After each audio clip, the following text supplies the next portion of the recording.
کیونکہ حضرت اسٹیج پہ تشریف رکھتے ہیں، وقت بھی زیادہ ہو چکا ہے۔ درس دینیات میں ہمارے حضرت مولانا مفتی برکت اللہ صاحب اور ان کے جملہ روحوں کا جو بہت محنت کے ساتھ طلبہ عزیز کی ایک تعداد پر دکھ رہی ہے۔ 5 سالہ دینیات کے ذریعے انہوں نے یہ عزم لیا، یہ فیصلہ لیا ہے۔ میرا خیال ہے ممبئی کے طرز پر ہے، اور کیونکہ میں بھی اس خدمت کو انجام دیتا ہوں، میرا لیکن بہت اچھا ہے، بہت معیاری ہے کورس ہے 5 سالہ۔ اللہ تعالیٰ انہیں ان بچوں کی زندگی میں اللہ برکت عطا کرے، ان کو دین کا سپاہی اور دین کا داعی بنائے۔ بہرحال میں بلا کسی تاخیر کے، کیونکہ تاریخ انسانی اس بات کی شہادت دیتی ہے کہ فن خطابت نے بڑے بڑے پھول کھلائے ہیں اور بے شمار کارنامے انجام دیے ہیں۔ یہی خطابت جب نبی پاک صلی اللہ علیہ وسلم کی زبان مقدس تک پہنچتی ہے تو نصیحت و موعظت بن جاتی ہے، اور اسی خطابت کو جب کوئی قائد و رہبر اختیار کرتا ہے تو ترانۂ سیاست بن جاتی ہے۔ الغرض کے فن خطابت نے اپنے ہر میدان میں بڑے گہرے نقوش و اثرات چھوڑے ہیں۔ کسی نے کہا تھا خطابت وقت میں آئے تو پھر ہتھیار بن جائے، کبھی خنجر کبھی نیزہ کبھی تلوار بن جائے، اور خطابت کی گلفشانی مسلم ہے زمانے میں، یہ نجاشی کے آگے جعفر تیار بن جائے، یہ نجاشی کے آگے جعفر تیار بن جائے۔ آئیے اسی مرسی خطابت کا ایک نمونہ ملاحظہ کرے۔ صوفی باصفا حرب العزیز جامعہ رحمانی خانقاہ منگیر کے حرب العزیز استاد حدیث حضرت مولانا جمال اکبر صاحب دامت برکاتہ العالیہ، ان 4 مصروں سے حضرت کا استقبال ہے کہ زندگی دی ہے تو سجانے کی ضرورت کیا ہے، زندگی دی ہے تو سجانے کی ضرورت کیا ہے، ارے حسن دنیا کو دکھانے کی ضرورت کیا ہے۔ ایسے اعمال کرو کہ روح سے خوشبو نکلے، ایسے اعمال کرو کہ روح سے خوشبو نکلے۔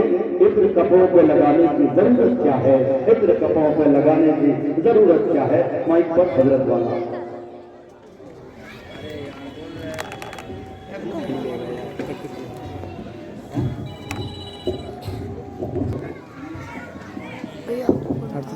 اوکے کر دیا تو خالی بیٹھ جانا۔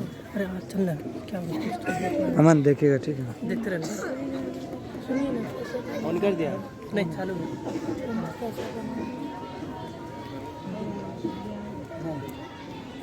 الحمدللہ رب العالمین والصلاة والسلام على سید الانبیاء والمرسلین، اما بعد۔ اعوذ باللہ من الشیطان الرجیم، بسم اللہ الرحمن الرحیم۔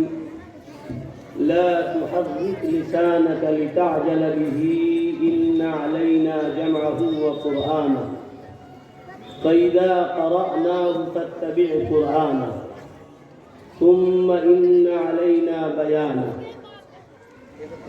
قال النبي صلى الله عليه وسلم: خيركم من تعلم القرآن وعلمه۔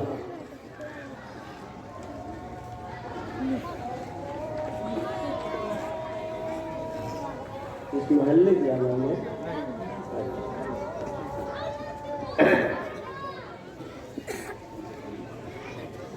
مائک میں تو ذرا دم پیدا کر دیا شعراء حضرات کو، اور بالخصوص ہمارے قاری جمشید صاحب جوہر بڑے سلیقے سے مائک کو بھی سکھاتے ہیں، اچھی بات ہے۔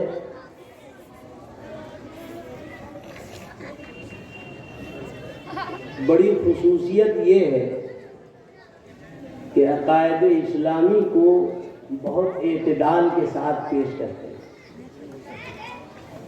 اللہ تعالیٰ اس سلسلے کو دیگر شعراء کے اندر بھی دراز فرما دے۔ بزرگوں، دوستوں،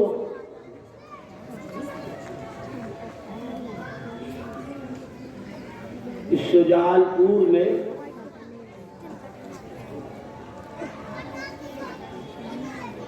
کئی بار پہلے بھی حضرت رحمت اللہ علیہ کے ساتھ اور یوں بھی مجھے آنے جانے کا شرف ہوا ہے۔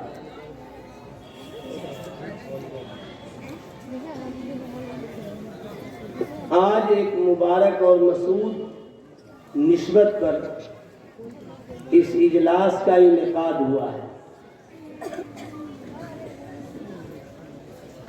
اس پر انشاءاللہ تفصیلی روشنی ڈالی جائے گی، پر اہالیان منگیر سے میں یاد دلانا چاہوں گا کہ اللہ کے کرم سے اللہ نے آپ کو 2 عظیم الشان نعمت دیا ہے۔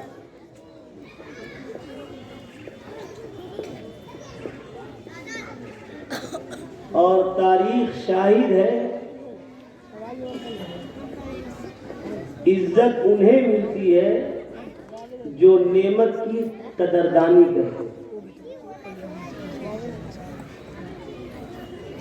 اور یہ بھی عجیب اتفاق ہے کہ گننے کے وہ 2 ہیں، حقیقت میں ایک ہی ہے۔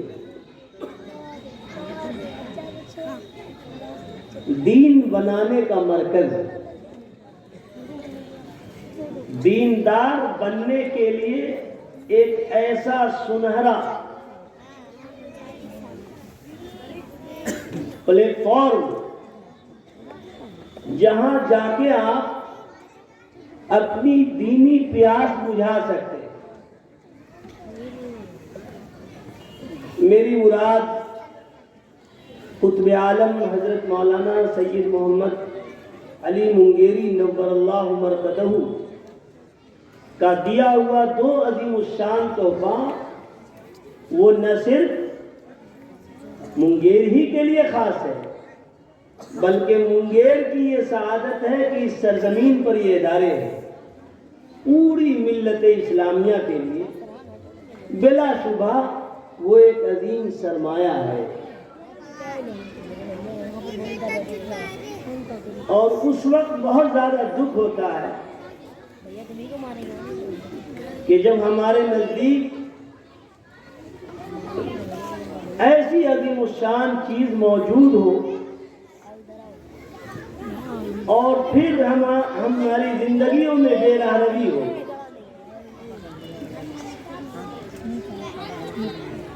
ہمارے یہاں بھی کبھی ہو جاتا ہے، گاہے بگاہے کچھ نہ کچھ ہوتا رہتا ہے۔ مثال کے طور پر 40واں ہوتا ہے نا، ہو جاتا ہے، کر لیتے ہیں۔ یہ دراصل مرکز دینی کی ناقدری ہے۔ ہم سے اس کا سوال ہوگا، ہم پوچھے جائیں گے۔ تو یہ ادارے کی جو اہمیت ہے اور اہمیت رہے گی، اور اس کام کرنے والے کو جو عزت و شرافت ہے وہ صرف اس لیے ہے کہ نیابت رسول کا فریضہ وہاں ادا کیا جاتا ہے۔ حضرت نبی کریم صلی اللہ علیہ وسلم کی شریعت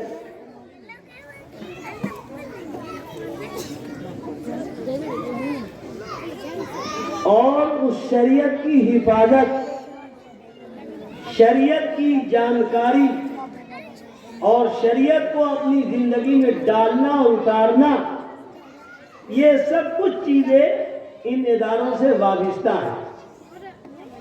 اور یہ تو طے بات ہے نا کہ جس کارخانے میں جتنی قیمتی چیز تیار ہوتی ہے، وہ کارخانہ بھی اتنا ہی قیمتی ہوتا ہے۔ ظاہر ہے اس کارخانے میں انسان بنایا جاتا ہے۔ اور اب آئیے آپ اپنے اس جلسے کی مناسبت جوڑیے اس سے کہ یہ جلسہ کسی اور نسبت پر منعقد کیا جاتا تو اور بات ہوتی۔ اس ادارے کا نام ہی ہے ادارہ درس دینیات۔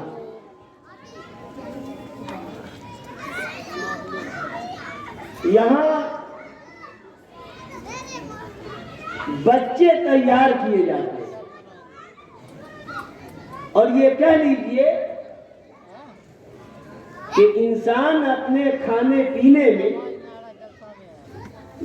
انسان اپنے سونے جاگنے میں، انسان اپنے رہائش کی جگہ کے انتخاب کرنے میں کوئی خاص اہمیت نہیں رکھتا ہے، یہ تو جانور بھی کر لیا کرتے ہیں۔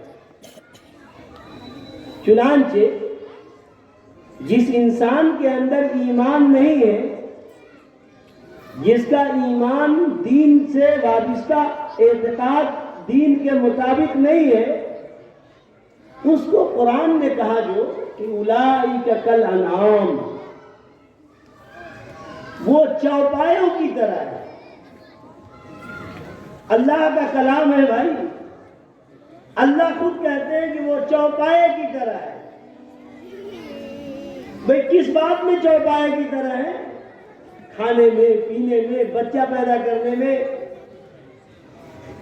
کسی ایک جگہ پہ رات گزارنے میں، جس جانور کا جو معمول ہے اس کے حساب سے۔ آدمی میں مختلف معمولات کے لوگ ہوتے ہیں۔ اولئک کالانعام کہہ دیا ہوا صرف اس لیے کہ اس کے پاس انسان کا خد و خال تو ہے، لیکن اندر کے جوہر ایمان سے وہ خالی ہے، دین سے وہ خالی ہے، اور قرآن مجید کا غضب اس پر بھی ٹھنڈا نہیں ہوا۔ کہا بل ہم اضل، جانور کی طرح ہے۔ اب جانور میں سب جانور شامل ہیں، وہ جانور بھی شامل ہے اس کے اندر، جس کو ہم دروازوں پہ رہنے دینا گوارا نہیں کرتے۔ چوپائے میں تو وہ بھی ہے نا۔ قرآن مجید نے ان کو کہا کہ اولئک کالانعام، وہ جانور کی طرح ہے، اور جانور میں وہ جانور بھی شامل ہے جس جانور کو ہم دیکھنا پسند نہیں کرتے، ہٹانے کی ہدایت ہے، پالنے کی اجازت نہیں ہے۔ یہ الگ بات ہے کہ آج کل لوگ کتوں کا بھی بوسہ لے رہے ہیں جب انسان کے بچوں کی اہمیت گھٹ گئی ہے۔ یہ تو ان کے ذوق کے فساد کی بات ہے، انسانیت شرمسار ہو رہی ہے۔ اولئک کالانعام، وہ جانور کی طرح ہے۔ قرآن اس پر بس نہیں کیا، بل ہم اضل، ان جانوروں سے بھی وہ زیادہ چوپٹ ہے، اس سے بھی زیادہ بیکار ہے۔ کیوں؟ اس لیے کہ اس نے اپنے پیدا ہونے کا مقصد نہیں سمجھا۔ جانور تو اپنے پیدائش کے مقصد پر گامزن ہے۔ اللہ نے خنزیر کو اس لیے پیدا کیا کہ نجاستوں کو صاف کرے، وہ کر رہا ہے، لیکن حضرت انسان کو اس لیے نہیں پیدا کیا کہ تم کھاتے پیتے زندگی گزار لو۔ نہیں، انسان کے تخلیق کا مقصد یہ ہے کہ جس نے پیدا کیا ہے اس پر تم ایمان لاؤ، تم ان کی ذات میں کسی کو شریک نہ کرو، تم ان کے عظمت اور مرتبت کا سودا نہیں کرو۔ یہ دراصل، اس لیے میں اس بات کو بہت زور سے آپ کو کہنا چاہتا ہوں کہ ہنگامے تو دنیا میں ہر سیکنڈ میں برپا ہو رہے ہیں، اتنے ہنگامے ہو رہے ہیں، اتنے ہنگامے ہو رہے ہیں کہ ہنگاموں کا اس دور میں شمار ممکن نہیں۔ پوری واٹس ایپ یونیورسٹی ہنگاموں کی ایک کائنات بن گئی، بہت سی چیزیں اڑا دی جاتی ہوں، لیکن یہ سچائی ہے کہ بعض ایسے کیس مل رہے ہیں کہ ہمارے گھر کا بچہ، ہمارے گھر کی بچی اس پار چلی جاتی ہے، اور جن کے لیے سب کچھ ہم جتن کرتے ہیں، بہت عمدہ قسم کا مکان تیار کرتے ہیں، بہت عمدہ قسم کا صوفہ لاتے ہیں، گھر کو آراستہ کرتے ہیں، وہاں پر اللہ اکبر کے بجائے دوسری مخلوق آنے لگتی ہے۔ اس کی وجہ کیا ہے؟ کمزور قوم دوسروں پر تھوپ دیتی ہے، کمزور لوگ دوسروں کے پیچھے پڑے رہتے ہیں۔ طاقتور اور دانشور قوم کی یہ ذمہ داری ہے کہ وہ اپنی ذمہ داریوں کو قبول کرے، اس کے اسباب کو تلاشے، اور تلاشنے کے بعد اس کے حساب سے اپنی اصلاح کرے۔ کیا ہمارے یہاں دین کی تعلیم کی کمی نہیں ہو گئی؟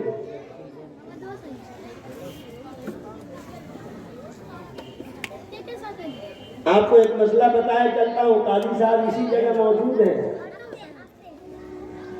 ایک لڑکا IIT کر لے، ایک لڑکی IIT کر لے، سائز دونوں کا ایک ہے، ایج بھی دونوں کا ایک ہے، رنگ بھی دونوں کا ایک ہے، سیلری کچھ آگے پیچھے ہے یا دونوں کا برابر مان لیجیے۔ ایک ہندو ہے ایک مسلمان ہے، شادی نہیں ہو سکتی، نہیں ہو سکتی۔ اور ایک مسکین ہے، رہنے کا اس کے پاس مکان نہیں ہے، کھانے کی خوراک نہیں ہے، اور ایمان کے ساتھ ہے تو شہزادی وقت سے بھی اس کا نکاح جائز ہے۔ قرآن مجید نے کہا کہ تم مشرک عورتوں سے شادی مت کرو، چاہے ان کی خوبی تم کو جتنا بھائے، ان کا دولت، ان کا حسن، ان کی ڈگری جتنا تم کو رجھا دے، اگر ایمان نہیں ہے تو گنجائش نہیں۔ اور آگے کہا قرآن میں کہ اس سے بہتر اور کہیں بہتر وہ ہے جو باغی ہے۔ اسی طرح کی ذمہ داری عورتوں کے ساتھ بھی شریعت میں لگایا۔ دیکھو خبردار، تم کو جیسا بھی مل رہا ہو، پائلٹ مل رہا ہو، چاند پہ زمین خرید کے آ گیا ہو، حویلی بن گئی ہو، اگر ایمان نہیں ہے تو اس کا تم سے رشتہ نہیں ہو سکتا۔ اس کے برعکس ایک غلام اور بھکاری سے بھی تمہارا رشتہ ہو سکتا ہے۔ یہ اصل میں ایمان کی اہمیت ہے، اور ایمان جن چیزوں سے بنتا ہے ہم کو اس سے بیر ہے۔ معاف کیجیے گا، برا نہیں مانیے گا، اور برا مان بھی جائیے گا تو میرا کیا بگاڑ لیجیے گا۔ اس بات کو سمجھیے کہ ہم نے اپنے بچوں کے دین سیکھنے کے لیے اور ان کے دیندار بننے کے لیے اپنی طرف سے کیا جتن کیا؟ اپنی طرف سے تو یہی جتن کیا کہ اگر ایک حافظ صاحب کہے کہ اس کو صبح 9 بجے سے 10 بجے تک آپ کو دینا ہے، میرے پاس یہ وقت خالی ہے، اور ٹھیک 9 اور 10 کا مطالبہ کسی ٹیوٹر صاحب کا ہو، میتھ پڑھانے والے کا ہو، اور اس بچہ کے پاس، پڑھانے والے کے پاس اس 9 سے 10 کا وقت نہیں ہے، تو ہم تو وہی ہے کہ ترجیح دیں گے اسی کو کہ اس کا کیریئر بن جائے۔ یہ کیریئر کیا لفظ کیا ہے، اس کو کلیئر کرنا چاہیے۔ مومن کا کیریئر کیا ہو؟ مومن کا کیریئر جنت میں جانے والے راستے پہ چلنا ہے۔ اگر اس راستے سے ہٹ کر ہے تو چاہے جس راستے پہ چلے اس کا کوئی کیریئر نہیں ہے۔ تو میرے دوستوں اور بزرگوں، میں نے عرض کیا کہ حضرت منگیری رحمۃ اللہ علیہ ہم اور آپ ان کی عظمتوں سے واقف نہیں ہیں. سچائی نہیں ہے. اس مرد کامل اور مرد کلندر نے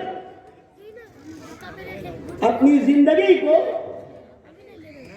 ایمان کی آبیاری کے لیے، نام اس تحریک کا نام رد قادیانیت ہے، لیکن اصل نام اس کا تحفظ ایمان ہے.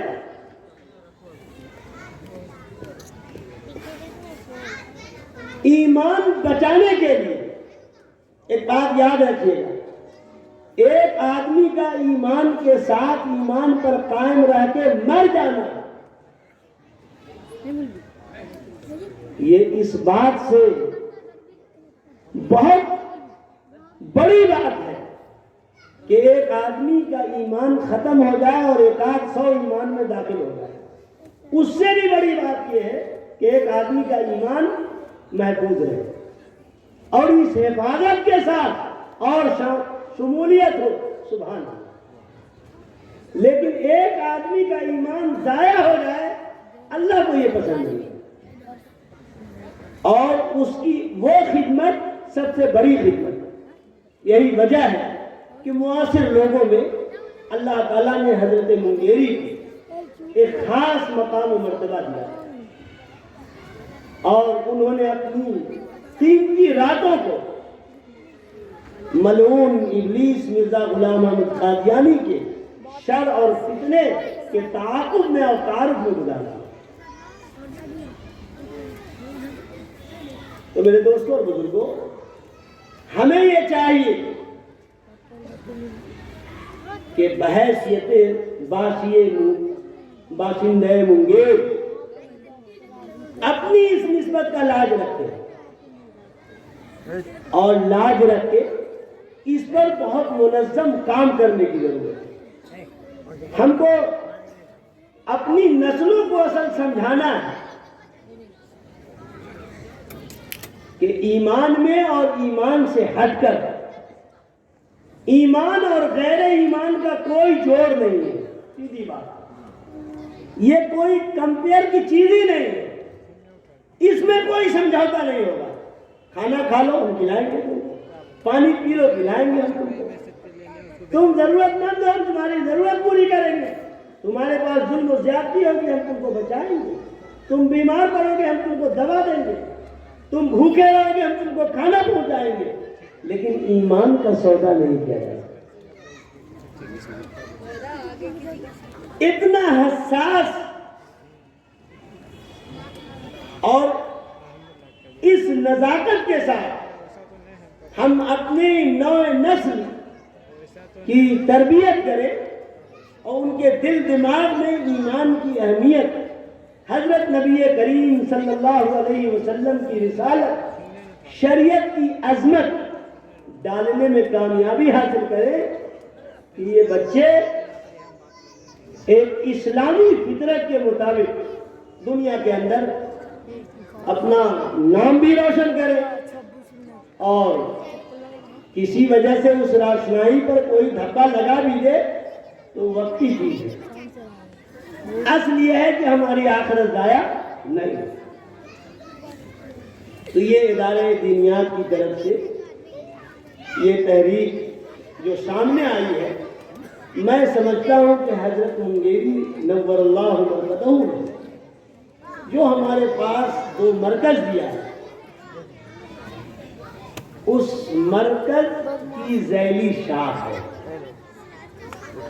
اس لیے کہ کام وہی ہے، اور یہ کام جہاں بھی ہوگا، ایک خاص بات ذہن میں یہ رکھنے کی ہے کہ ہمارے بزرگوں نے اس بات کی مکمل کوشش کی ہے، چاہے وہ حضرت مولانا قاسم نانوتوی ہو، حضرت مولانا مظہر نانوتوی ہو، یا حضرت مولانا محمد علی منگیری ہو، یا اس طرح سے جتنے اکابر اور مشائخ گزرے ہیں، ان کا ایک خاص نشانہ ہے کہ کم سے کم پیسے میں زیادہ معیاری تعلیم دے دیں، آسان بھی بنایا جائے، پرپیٹ بھی نہیں رکھا جائے، اور زیادہ سے زیادہ لوگ اس سے جڑے، گوگل پے لیکن ہماری ذمہ داری ہے، سمجھو فون پے ہے، گوگل پے ہماری ذمہ داری ہے کہ پیسے الگ مسئلہ، ٹھیک ہے بھیج دیے۔ پہلا مسئلہ ہے قدردانی اور ناقدری، یہاں سے بات شروع ہوگی اور یہیں سے بات بنتی چلی جائے گی یا بگڑتی چلی جائے گی۔ ایک باقاعدہ ٹیم ہے ہمارے یہاں، اس ٹیم کا یہ کام ہے کہ ہر گھر میں آرڈر لینا ہے، قرآن خوانی بک کرنا ہے۔ اب اس کا اثر تعلیمی اداروں پہ پڑتا ہے، اور میں پورے وثوق کے ساتھ کہتا ہوں کہ ثواب نہیں ملتا ہے۔ آپ کو جو FIR کرنا ہے کر لیجیے گا، یہ تو توہین قرآن کے مرتکب ہو رہے ہیں۔ ایک بچہ ہو یہاں پڑھنے آیا ہے، ارے اصل بات یہ ہے کہ وہ جہاں قرآن مجید پڑھ رہا ہے آپ اس کو پڑھنے دیجیے اور محبت کے ساتھ جا کے دیکھیے، اس کو محبت کے ساتھ اس کو کھلائیے، محبت کے ساتھ اس کو پہنائیے، لیکن ان کو آوارہ بنا کے دیں، ان کو شہر کی گلیوں میں پھرائیے نہیں۔ یہ الگ بات ہے کہ آپ کو عورتیں سمجھاتی ہیں کہ باپ دادے کا دھن کھا رہے ہو، کچھ بھی تو کر لو، اس کے علاوہ اور کوئی وجہ نہیں، لیکن آپ ان عورتوں کو بھی ڈار میں رکھتے ہیں۔ آپ ان کو صحیح بات سمجھائیے، یہ وہ نونہال آن ہیں جن سے امت کا بڑا بڑا کام ہو۔ آپ کو کیا لگتا ہے اگر کسی آدمی کا لڑکا کسی بہت معیاری اسکول میں پڑھتا ہے جس میں یومیہ 1000 فیس لگتی ہے، وہ بچہ جب گھر آتا ہے تو گھر اس کے ماں باپ رہنے نہیں دیتے،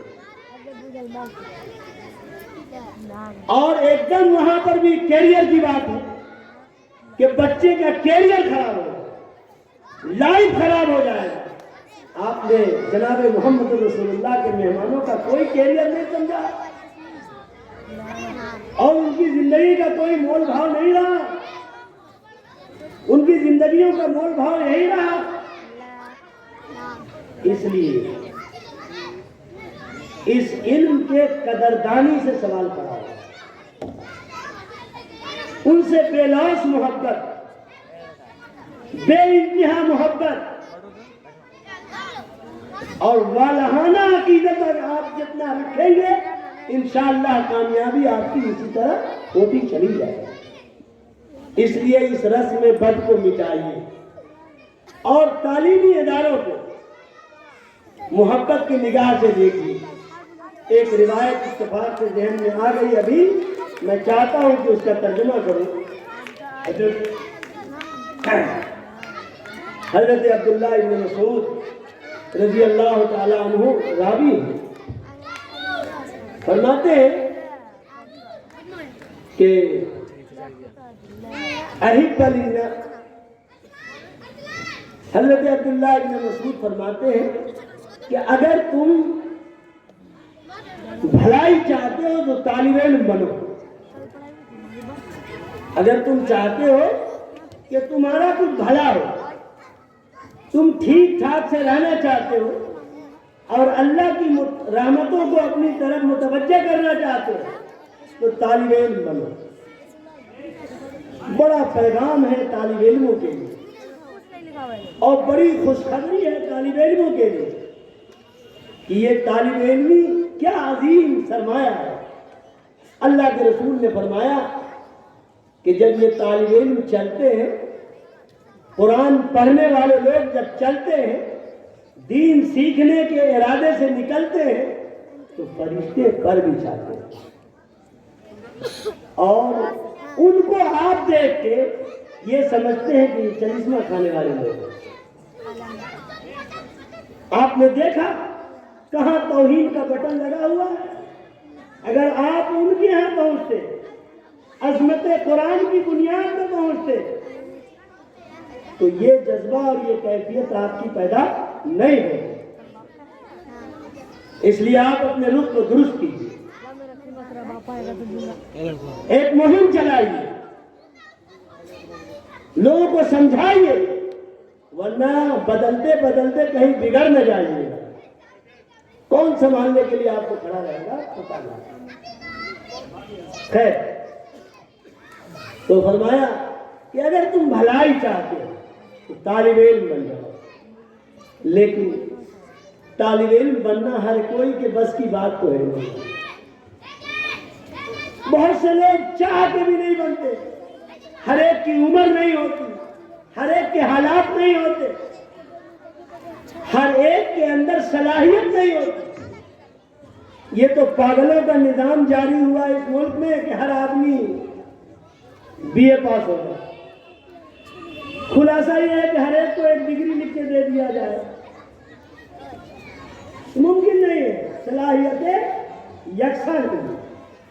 اللہ تعالیٰ نے مختلف صلاحیتوں کے ساتھ انسان کو بنایا ہے، اور یہ کائنات کا بہت بڑا نظام ہے.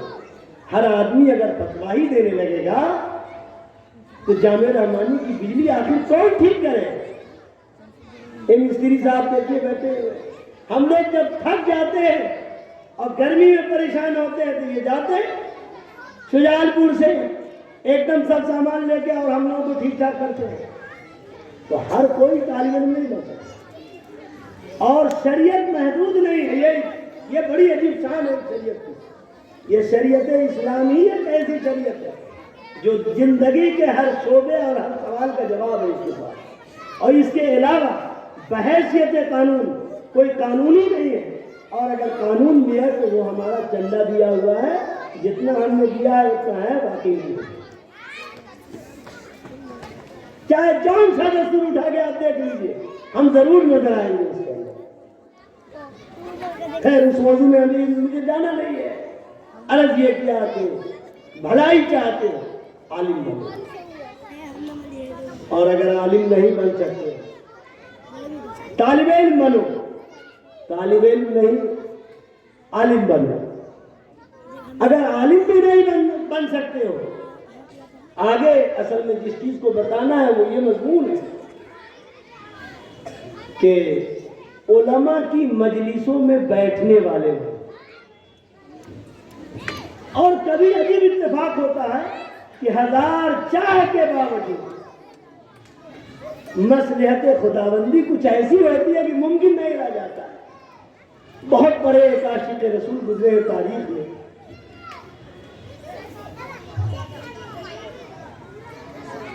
اللہ کے رسول صلی اللہ علیہ وسلم کے زمانے میں وہ ایمان لے آئے اور بہت شوق تھا ان کو زیارت رسول کا. اور کس مسلمان کو یہ شوق نہ ہو بھائی؟ پھر وہ مسلمان بھی کیا. آپ نے اپنا پیغام بھجوایا، پیغام وہاں پہنچا، اور پیغام پہنچنے کے بعد وہاں سے یہ خبر آئی کہ آپ اپنی والدہ ماجدہ کی جس طرح خدمت کر رہے ہیں کیجئے. ماشاءاللہ. آپ ہمارے خدمت پر، آپ اپنی والدہ محترمہ کی خدمت پر قائم رہے. چنانچہ ایسا ہوا کہ آپ کی حاضری نہیں ہو سکی. قافلہ والوں سے سن سنا کے، سیکھ سمجھ کے دین پر قائم رہے اور زیارت سے مشرف نہیں ہو سکے. اللہ کے رسول صلی اللہ علیہ وسلم نے سیدنا حضرت عمر بن خطاب کو کہا تھا کہ دیکھو فلاں قبیلے کا فلاں نام کا آدمی آئے گا تو آپ ان کو یہ دے بھی دیں گے اور ان سے آپ اپنی مغفرت کی دعا کریں. تو میں عرض یہ کر رہا تھا کہ کبھی چاہ کے بھی آدمی نہیں پہنچ پاتا ہے. تو اس کے لیے آخری کامیابی کا نسخہ یہ ہے کہ محبن اگر طالب علم بھی نہیں بنے، عالم بھی نہیں بنے، مجلس بھی نہیں مل سکی، تو بہت کم سے کم درجہ یہ ہے کہ ان سے آپ محبت کریں. میرے دوستوں اور بزرگوں، اگر دین سیکھنے والوں سے اور دین سکھانے والوں سے ہم محبت کرنے کے لیے تیار ہو جائیں تو انشاءاللہ ہماری راہیں آسان ہو جائیں.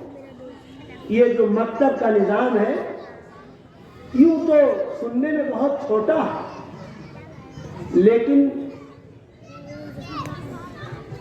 کسی بھی چیز کی جو ابتدائی کیفیت ہوتی ہے، جیسے ایک آدمی مکان بناتا ہے تو جس وقت مکان کی بنیاد ڈالی جاتی ہے بڑا اوپر کھابر نظر آتا ہے، کہیں گہرا بنا ہوا ہے، کہیں کچھ بنا ہوا ہے، کہیں کچھ بنایا.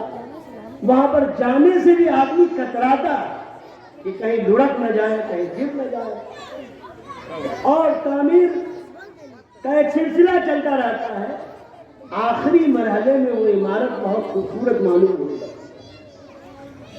لیکن جو اس کی ابتدائی صورت ہے اس ابتدائی صورت کے بغیر یہ انتہائی صورت نہیں ہو سکتی. ہم اس بات کا عہد کریں اور سب سے بڑا تعاون آپ کا یہی ہوگا، اس درس دینیات کے لیے سب سے بڑا تعاون ہوگا کہ آپ اپنے بچوں کے سلسلے میں یہ طے کریں کہ ہر حال میں ہمارے بچے کی تعلیم کی ابتدا اللہ اور اس کے رسول کی تعلیمات سے ہو. آپ یہ ایک کامن کورس ہے، یہ ہر مسلمان کے لیے لازم ہے. اس کی حیثیت یہ ہے کہ یہ فرض عین ہے. دین کی ضروری معلومات، دین کی ضروری جانکاری، ایمان، رسالت، آخرت، جنت، جہنم، یہ وہ چیز ہے کہ ہر مسلمان کو اتنا جاننا ہے. اتنا اگر نہیں جانے گا تو وہ گنہگار ہوگا. ہماری ترتیب کچھ الٹی ہے. ایک تو ترجیح بھی الٹی ہے، ترجیح دینے کے وقت میں بھی اس کو ترجیح نہیں دے پاتے، اور ترتیب بھی الٹی ہو جاتی ہے. ایسا بہت ہم دیکھ رہے ہیں آج کل کہ لڑکے اچھی خاصی عمر کو پہنچ گئے اور ان کو اللہ کے رسول صلی اللہ علیہ وسلم کا نام بھی ٹھیک سے معلوم نہیں ہے. تو عجیب صورت بنتی ہے کبھی کبھی گزارنے کے لیے. جب دین کا جوش چڑھتا ہے تو گزارا جاتا ہے، مولوی صاحب ذرا اس کو قرآن سے گزار دیجیے. حالانکہ انہوں نے بہت معیاری تعلیم دیا ہے اپنے بچوں کو، لیکن یہ خیانت کیا ہے دین کے ساتھ. آپ خیانت کا ارتکاب نہ کیجیے، اور دین سیکھنے والے کو کمتر اگر سمجھیں گے آپ تو پھر آپ کے گھر میں دین کا دیا نہیں جا سکتا. اس لیے اس کی عظمت، اس کی محبت، یہی خراج عقیدت ہے. ہم اسی کے ذریعے اپنے بزرگوں کی روح کو خوش کر سکتے ہیں. اور خدا نہ خواستہ ہمارے حالات بگڑ گئے تو ہمارے لیے اچھا نہیں ہے. بہرحال حدیث پاک میں یہی بتایا گیا کہ خیرکم من تعلم القرآن وعلمہ، سب سے بہترین انسان وہ ہے جو دنیا کا قرآن سیکھتا ہو، قرآن سکھاتا ہو، بلکہ قرآن سیکھنے کے اسباب فراہم کرتا ہو. وہ لوگ بھی اس زمرے میں شامل ہوں. اور بس مختصراً ایک بات عرض کروں کہ قرآن مجید سیکھنے کے تعلق سے ہمارے آقا حضرت محمد صلی اللہ علیہ وسلم کا کیا عمل ہے، کیا انداز ہے، یہ جاننے کے لیے سیدنا حضرت جبریل امین آ رہے ہیں، قرآن مجید کی آیات سنا رہے ہیں، آپ اندر اندر پڑھ رہے ہیں. آج بھی کسی بھی درسگاہ میں کامیاب طالب علم اس بات کی کوشش کرتا ہے کہ میرے استاد کے لیکچر کا کوئی حصہ ہم سے چھوٹے نہیں. اس کو من لینا چاہتا ہے. یہ انسان کی فطرت ہے، اچھے لوگوں کی یہ فطرت ہے، ہونی بھی یہ چاہیے. لیکن دیکھیے اللہ تعالیٰ فرماتے ہیں کہ اے میرے نبی لا تحرك لسانك لتعجل به ان علينا جمعه. آپ اتنا مشقت نہ اٹھائیے، ہم آپ کے سینے میں اتار دیں گے، اس کا معنی اور مطلب سمجھا دیں گے، بس آپ سن لیجیے. ہمیں صرف بحث اس بات سے تھی کہ میرے آقا کا جو عمل ہے اور ہمارے آقا حضرت نبی کریم صلی اللہ علیہ وسلم جو معصوم ہیں، جن کے لیے کائنات بنائی گئی ہے، ان کا حال یہ ہے کہ قرآن سے ایسا شوق رکھتے ہیں، سیکھنے کے لیے ان کی ایسی کیفیت ہے کہ اوپر سے خبر آ جائے کہ آپ پریشان نہ ہو جائیں. یہ بہت بڑی بات ہے. کبھی ایسا ہوتا ہے کہ دیکھا جاتا ہے کہ ایک طالب علم کچھ زیادہ پڑھنے لگتا ہے تو اس کو روکا بھی جاتا ہے. جب اس کے شوق کا بہت اونچا معیار ہو جاتا ہے، بہرحال میرے دوستوں اور بزرگوں، تو ہم کو شوق سے قرآن سیکھنا بھی چاہیے، قرآن سکھانا بھی چاہیے اور ان ادارے کی خدمت کرنی چاہیے. پہلی خدمت یہ ہے کہ ہر کوئی اس کو تہیہ کرے کہ ہمارا بچہ دین کے بنیادی معلومات کے بغیر کہیں نہیں جائے. ہم یہ عہد کر لیں گے، انشاءاللہ تعالی ہمارا بہت بڑا کام ہو جائے گا. یہ لوٹ جہاد اور فلاں دھماکہ یہ سب کافور ہو جائے گا اگر ہم پختہ ہو جائیں دین میں. اللہ تعالی ہم سب کو دین کی پختگی میں اثر فرمائے. ربنا تقبل منا انك انت السميع العليم واخر دعواهم الحمد لله رب العالمين.